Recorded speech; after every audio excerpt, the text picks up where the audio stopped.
Hey guys, John Michael here with Peridot. Hope you're doing well.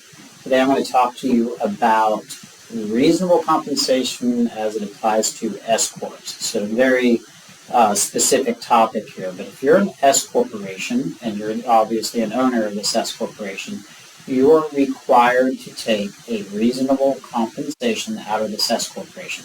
Why is that? Well, S-Corporations, the reason most people become an S-Corporation is they allow the opportunity for you to minimize in what you're paying in self-employment taxes. Self-employment taxes are Social Security and Medicare. So they allow an apparatus for you to not have to pay Social Security and Medicare on all of the income of the business. However, because that apparatus exists, you do have to pay a reasonable salary, and on the amount that you're paying as a reasonable salary, it goes on a W-2, on that amount you're paying those self-employment taxes. You're paying that Social Security and Medicare.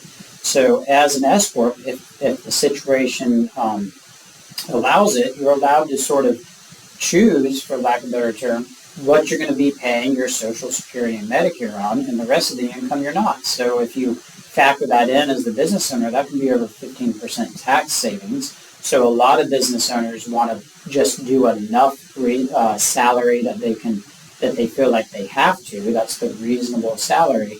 So the rest they can let pass through and come to them without paying that Social Security and Medicare on it, saving that 15% of tax, and that money can come to you in the form of a draw or distribution, which hopefully I'll get into more detail as I can. It's hard to talk about it or explain at it, but I'll try to refer to draws and distributions after the salary.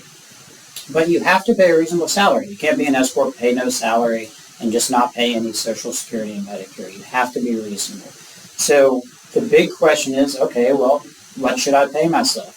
Well, when you look at the tax code, they don't say you need to pay yourself X percentage or you need to pay yourself this much money. They just say you need to pay yourself a reasonable salary. They don't make it easy on you.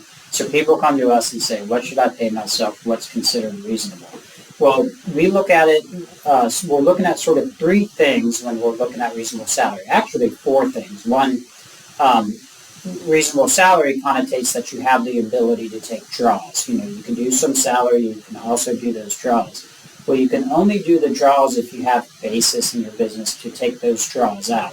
Again, I'll talk about that, but the number one thing is, well, can you even do draws for us to play that game with? If not, then any money you're taking out of that business has to be on that W-2. So that's sort of the easy thing is, well, do we have a choice here? Does it all have to be on the W-2, or do you have the ability to pay yourself a lower reasonable salary?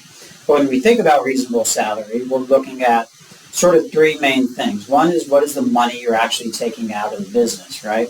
If you make $1 million, but you're only taking, $100,000 out of the business, they can't say you should have paid a $500,000 reasonable salary because you didn't take that out.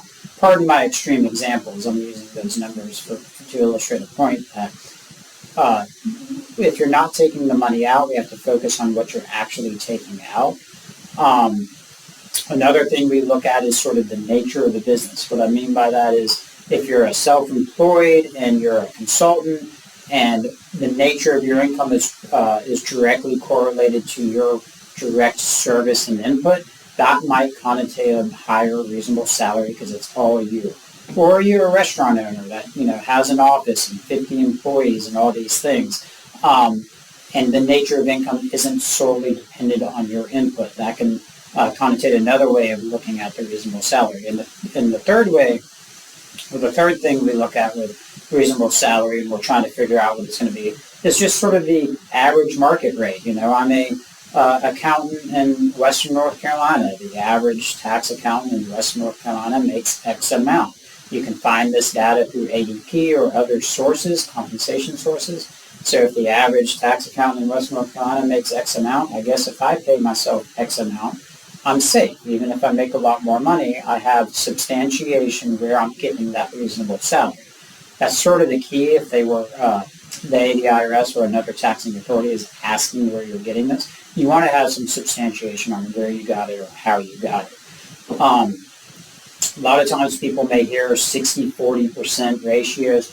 What you're hearing there is people saying, look, I'm taking out $100,000 I'm going to do about 60,000 on salary, 40,000 in draws. You hear these percentages. That's when that sometimes gets applied when you're sort of unsure. It's a first or second year of the business. You're not sure where you're going to land, and you want to play it safe. You can kind of take a conservative ratio of that and apply it to salary. But eventually, you want to get into something more of a cadence and more of an expectation of what your reasonable salary is going to be. Now, the other way you pay yourself out of these S-Corps is these draws and these distributions.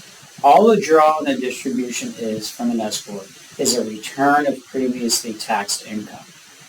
It's a hard concept that a lot of S-Corp owners have, is they may say, look, I only distributed $30,000. Why am I being taxed on $100,000? A distribution is a return of previously taxed income. It's not a deduction on it, and it doesn't connotate by any means what you're going to pay taxes on.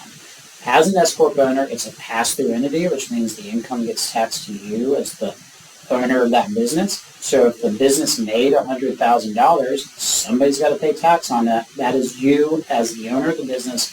You pay the taxes on the $100,000, even if you only distributed $30,000. Again, the business made $100,000, you pay tax on $100,000. All that distribution is an allowance of the fact that you're otherwise paying taxes on that $100,000. You're allowed to distribute that previously taxed income.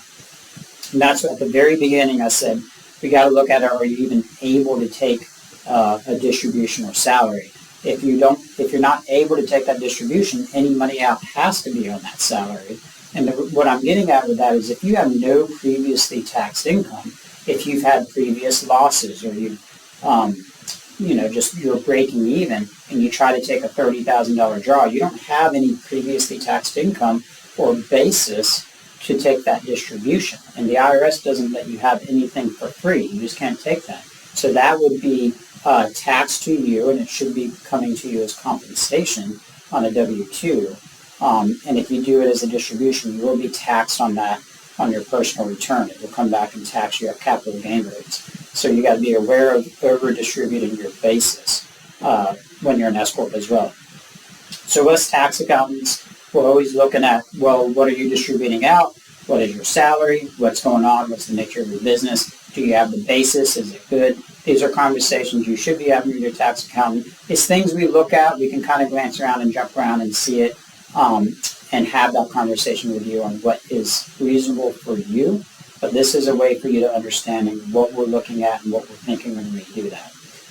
If you have questions, let us know, and good luck.